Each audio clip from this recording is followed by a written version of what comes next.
A warning. This episode contains references to sexual assault. Okay, so you want me to start right at the beginning? So COVID had hit big time, and women who were pregnant were in an absolute panic. This is Verena Henchy. She's a doula based in Lincolnshire, England, 3,500 miles away from Brantford, Ontario. So quite a few of us doulas got together and we decided that we would offer an emergency service, that we would pro bono offer our number out for people to contact us so that we could give them some support over the phone.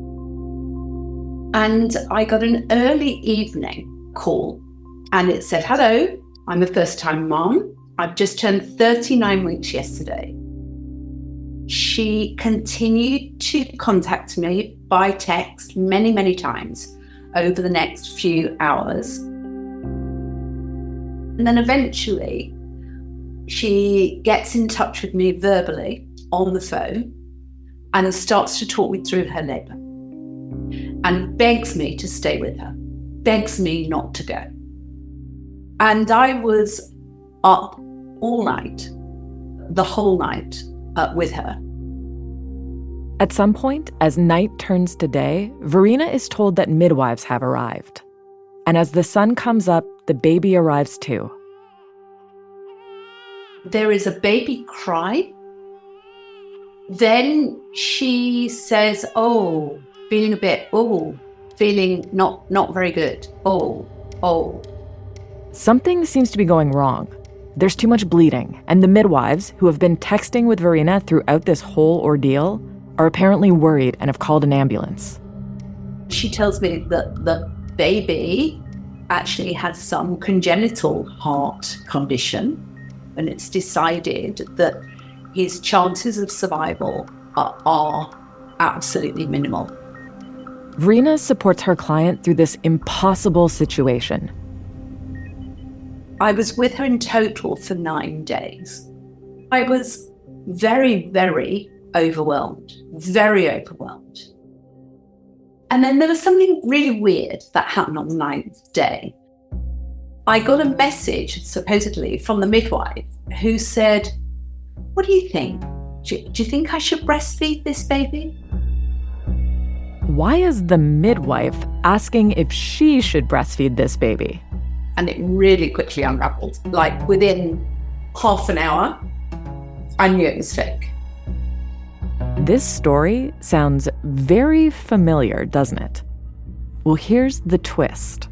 This woman targeting Verena the doula, it was not Kaitlyn.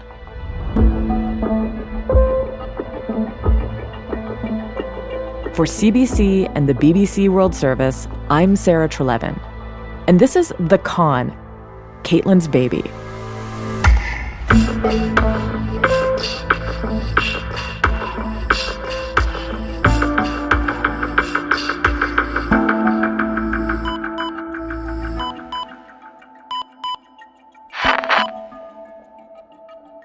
Episode 6, A Problem Like Kaitlyn.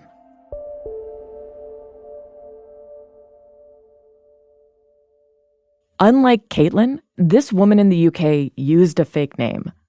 But just like with Kaitlyn, we understand that she targeted multiple doulas and presented as vulnerable and socially isolated. You don't question a grieving mother or someone who's claimed that they've been raped, especially in the context of a society that historically has a narrative of not believing women. This is Dr. Kathryn Newns, a clinical psychologist in the UK who has studied the behaviour of people who fake pregnancy. And so you're left with these injured people being unsure about how to balance that. How do I stop this happening to me again? But also, I believe people, and I don't want to let go of that. Dr. Newns worked on a paper about this with Dr. Marc Feldman. Dr. Feldman is the co-author of the book Dying to be Ill, and a clinical professor of psychiatry and adjunct professor of psychology at the University of Alabama in Tuscaloosa. And he's an expert in a rare type of personality disorder. Factitious disorder itself is kind of a strange term, but it refers to people who feign, exaggerate, or actually induce illness in themselves or others because they find it emotionally gratifying. It sounds really perverse, but the primary motive in these cases is that people enjoy and feel desperate for attention, sympathy, care, concern that they feel unable to get in any other way. And illness is one of the obvious ways in which people can get special dispensation. The nature of factitious disorder makes it nearly impossible to track. The Cleveland Clinic, a top research hospital, estimates that about 1% of people admitted to hospitals in the US are believed to have the disorder, but cautions that because patients seek treatment at multiple healthcare facilities and don't typically acknowledge their disorder, the numbers are likely misleading. And Dr. Feldman adds that this disorder is largely underdiagnosed, suggesting that more people have it than we realize. When being examined by the court-ordered clinician, Kaitlyn shared that she had been previously diagnosed with bipolar disorder, anxiety, depressive disorders, and factitious disorder. But because of the deliberateness of Kaitlyn's actions, the court-appointed doctor rejected the diagnosis of factitious disorder and said her behavior was more consistent with borderline personality. Despite her struggles with mental health, Kaitlyn's lawyer didn't petition the court to have her declared not competent. She was considered fit to stand trial and held responsible for her actions.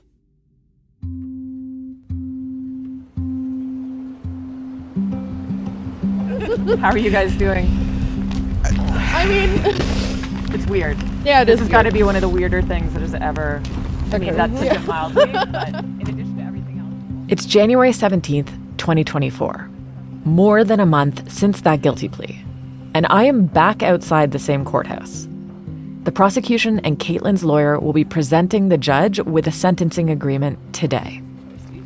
Yeah, so I saw that police van. I'm going to assume Kaitlyn was maybe transferred in that, although I guess it could be somebody else. Kaitlyn has been in custody for 10 months. Today, her victims and the swarm of media who are also attending are here to find out what will happen to her next.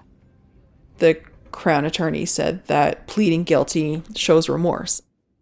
Kaitlyn's victims, like Shauna, were pleased that her guilty plea meant there would be no trial.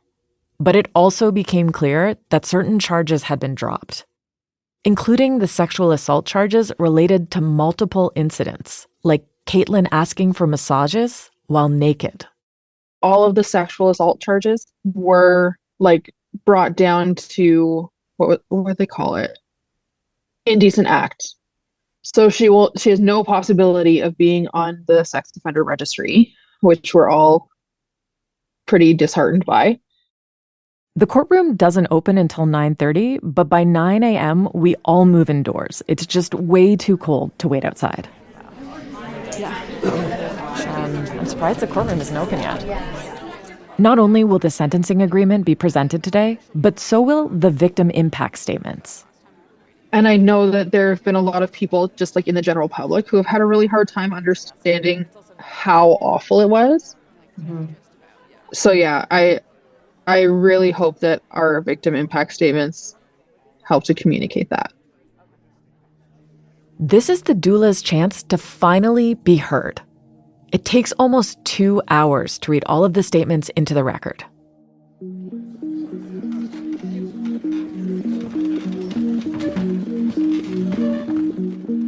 On November 15th, 2022, I received a message that would change the trajectory of my life. We weren't allowed to record the doulas making their statements in the courtroom. But Katie, one of the doulas I spoke to, posted her full statement on TikTok.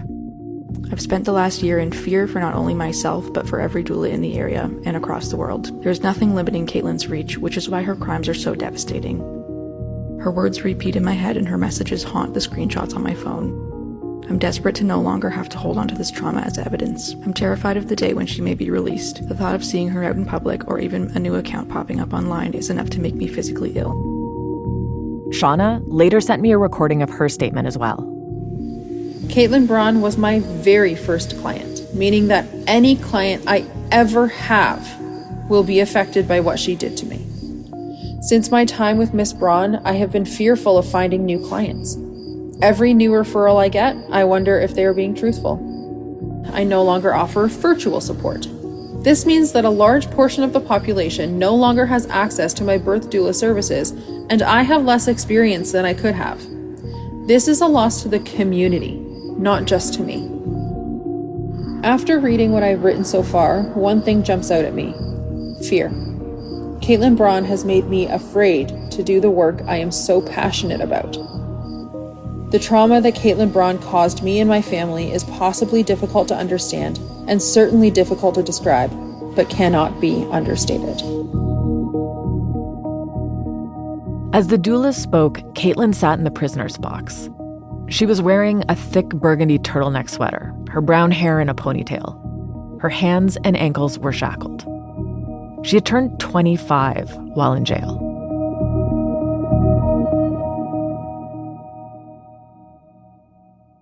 With every word of personal testimony, as the fallout of her actions was described in detail, her head dipped further and further down, until 2 hours later, I couldn't see her face. Kaitlyn also had a chance to speak for herself.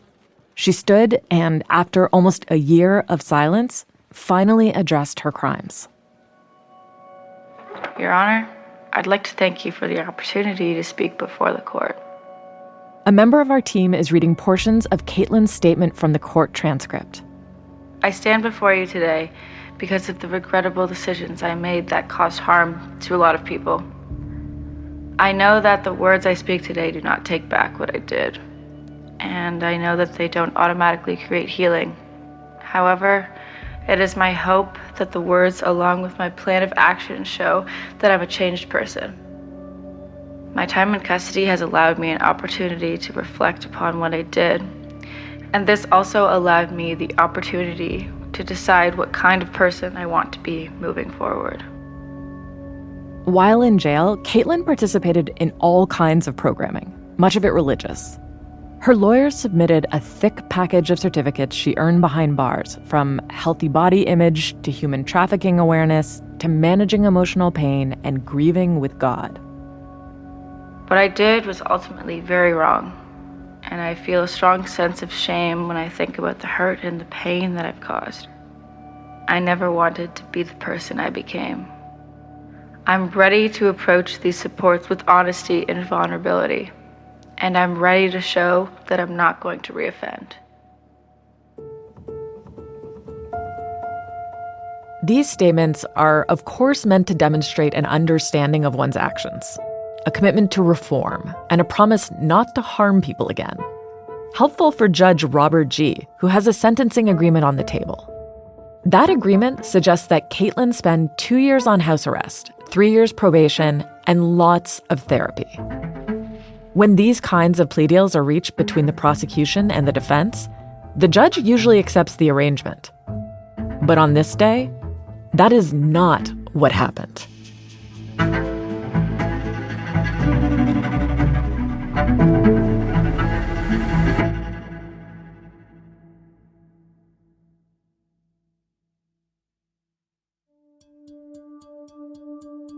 Judge G has presided over Kaitlyn's case from almost the beginning.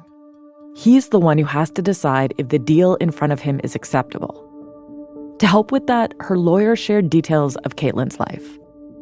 A submission from her mother describes her childhood as normal. But following her parents' breakup, her mother says her daughter experienced separation anxiety. She says Kaitlyn's dad often canceled visits and left Kaitlyn feeling abandoned. Kaitlyn would also constantly call her mother while she was at work, desperate to be reassured that she was coming home. Kaitlyn's dad has since died. According to her medical records from the time she was 17 until she was 24, Kaitlyn went to the hospital more than 170 times. The court-ordered examiner believes most of those visits were probably based on lies. All of this led Judge G to ask which of her diagnoses he should accept as real. I don't mean to, try to pick on her. These are Judge G's words, read by a colleague. Or embarrass her in front of a crowd of people. But she's fundamentally dishonest. And her whole history is filled with deception and manipulation.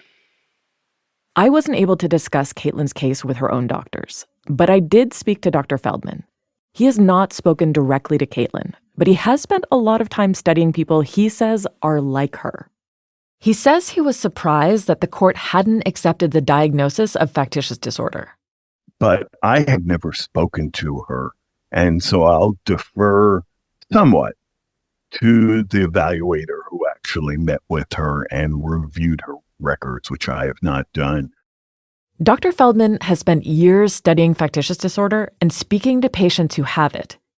He says, in his experience, many cases are never diagnosed.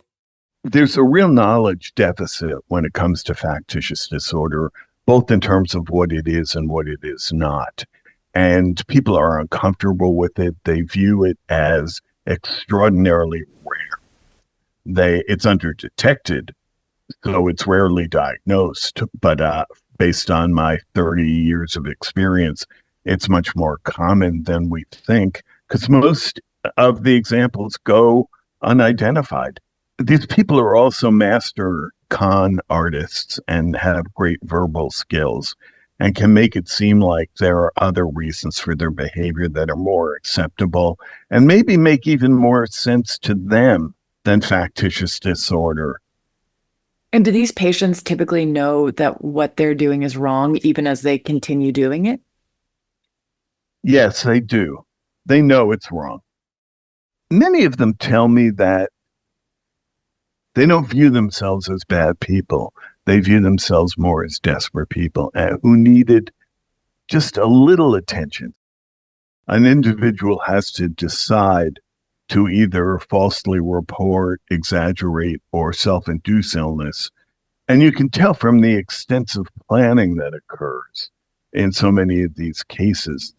The planning can go on for weeks, months, or years. They've made serious decisions to badly victimize and string along otherwise loving and caring people, and I can't forgive that personally. I view it as essentially untreatable, and I think it has to be referred to instead the police and the criminal justice system to stop the kinds of escalation and damage that occurred in this case. Here's what the court-ordered report said. Ms. Braun demonstrates a limited insight, poor self-control, severe emotional dysregulation, and a surprising lack of empathy or remorse for her behavior. Despite being under the care of both a psychiatrist and psychotherapist at the time, she had not availed herself to the assistance that was available. Untreated, her risk for reoffending would be considered high. The joint plea agreement between the defense and prosecution argues that instead of being locked up, what Kaitlyn actually needs is a specialized treatment that's not available in jail. It's called dialectical behavior therapy, a highly targeted, often years-long treatment designed for people with personality disorders. But the judge presses. It's clear he's not totally sold on this deal. Judge G wants to know if this type of therapy is even available in Kaitlyn's town. If it is, can she get a spot? Is there a waiting list? I asked Shauna what she thinks should happen to Kaitlyn. My biggest worry since it happened to me has been that she's going to do it to other people. And that's the only reason that anybody went to the police. That's the only reason that I have been doing interviews and have been sharing my story. It's not fun to share my story. I don't like doing it, but I feel a responsibility at this point to get it out there. So the ideal for sentencing for me would be like locking her up long enough that she can't do this anymore. Like at least, and like to the point where like she's 50 and obviously can't pass as a pregnant woman anymore. I just don't believe that she can be rehabilitated. I don't think that she is going to do the work herself to get rehabilitated. Everyone who attended the sentencing hearing that January was there to find out what would happen to Kaitlyn. But in the end, no one was going to get that answer that day. When we were all called back into the courtroom that afternoon, Judge G announced he needed more time. Kaitlyn was sent back to jail, and the judge ordered both lawyers to come up with a better plan, something that might serve Kaitlyn's mental health needs, but also provide protection to the community. A conditional sentence, or house arrest, would require Kaitlyn to live with her mother, Kimberly Ross. Kimberly would be responsible for making sure that Kaitlyn adhered to the rules set out by the judge, staying off the internet, wearing a GPS tracker, and only leaving the house for things like seeing doctors or buying groceries. But as Judge G grappled with the evidence presented to him, there's something he never heard in court. Something the doulas told me. They said Kaitlyn's mother was at the house when Kaitlyn was pretending to be in labor. Kaitlyn and I were sort of hanging out in her bedroom and laboring in there, or we were going for walks outside. And like her mom would come for walks with us. I've seen pictures taken by Shauna where Kaitlyn is doing something called curb walking. It's a technique people use to help induce labor, walking with one foot on the curb, the other on the road. In this picture, Kaitlyn is sweaty and clearly appears to be in distress, completely exhausted. And her mother is right there, walking next to her. Yeah, her mom was like fully there and involved in everything that was happening. The doulas are convinced that Kimberly Ross knew what was going on, but there was no discussion in open court about whether she's an appropriate guardian. She was there on that day of her daughter's sentencing, wearing oversized glasses, her hair tied back in a slick bun. Her expression, impossible to read. I mean, there's still The time. judge needs to know that if he puts her on house arrest with her mom in her mom's home, It's not suitable it's supervision. not. Yeah. We put these allegations to Kaitlyn's mother, Kimberly Ross, and she has declined to comment for this podcast.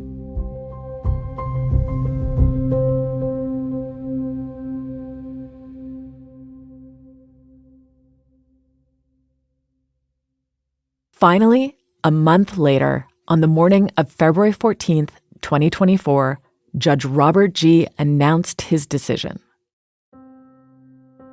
Despite his reservations, Judge G accepted the joint sentencing submission. Kaitlyn would get out of jail and be placed on 2 years of house arrest with her mom and 3 years probation. He called the sentence distasteful, but said his hands were tied. The 21 offenses committed by the accused, Kaitlyn Braun, have caused significant, long-lasting harm to her victims.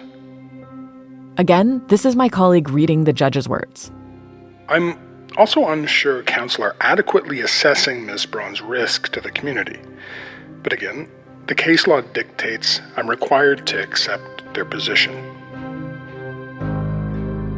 Judge G also said Kaitlyn would be required to engage with some form of therapy, but it wasn't clear what that might look like.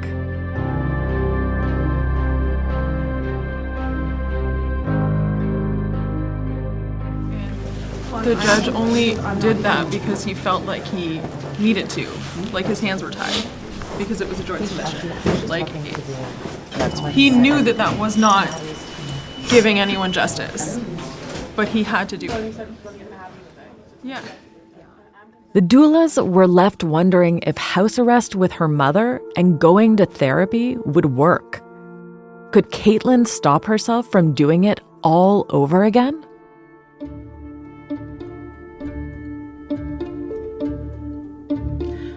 Here I am again. I honestly never thought that I would be making another video like this. We got an answer even sooner than expected. I didn't think I'd have to use this platform in this way again, but I cannot sit by and say or do nothing. That's Amy Silva on TikTok. Again. In the last week, I have had people reach out to me that they have been getting scammed. In April of 2024, while on house arrest, Kaitlyn contacted another doula and a family helpline worker in search of emergency pregnancy support, sending one of them almost 600 text messages over 3 days. For the first time that we're aware of in these two cases, Kaitlyn used a pseudonym. 2 months later, she was arrested again and sent back to jail. Because she committed these crimes while on house arrest, breaching the terms of her release, Kaitlyn will now serve the remainder of that first sentence in custody.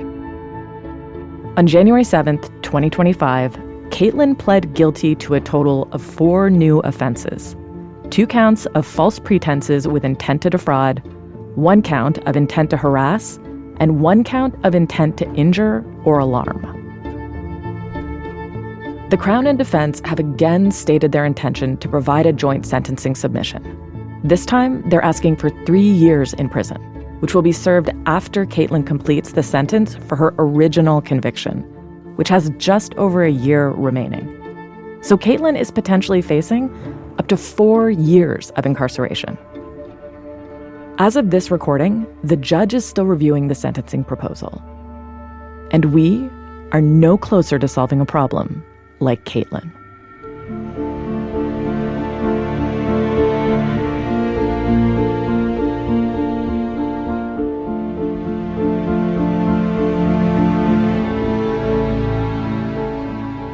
We made numerous attempts to contact Kaitlyn Braun. This included writing to her in prison, outlining the allegations made through the series, and inviting her to respond to what has been said. She made it clear to me that she didn't want to be involved with the podcast. The invitation remains open to Kaitlyn should she change her mind and wish to respond.